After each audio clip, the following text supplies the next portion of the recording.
Hi, Gott Warner here, and this is part 2 of our 3-part series on chart reading.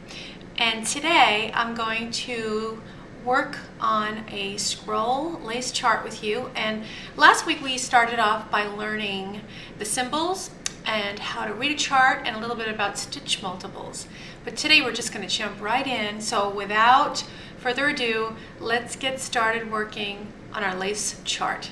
Let's get our needles ready. So I'm just gonna, work through it, just so you can see what this stitch multiple thing is all about, because that's the most important aspect, I think, that you need to learn. So now we're gonna work 8 stitches. So I'm gonna work 1, 2, 3, 8. Okay. So now what we have to do here is work a knit 2 together.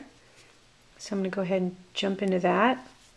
Knit 2 together, and now the next thing that we need to do is repeat. So we go back here to the very beginning. So we're at the end of this bracket. We got to go back to the beginning. We're going to work a yarn over, and now we're going to work 8 stitches once again. So that's 1, 2, 3, 4, 5, 6, 7, 8. Now we're at the end, and so what do we have to do?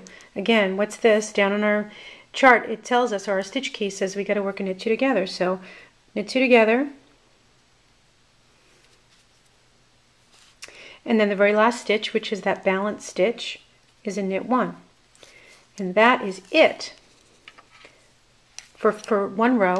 And so basically, if you look at the chart up to row 9, you're working exactly the same way, except these yarn overs travel, and I have little numbers here to remind me how many stitches I have until I get to that very last up till row 9.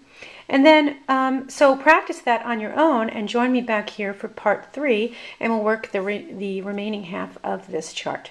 Well, that about does it. Thank you so much for joining me, and I'll see you next time for part 3.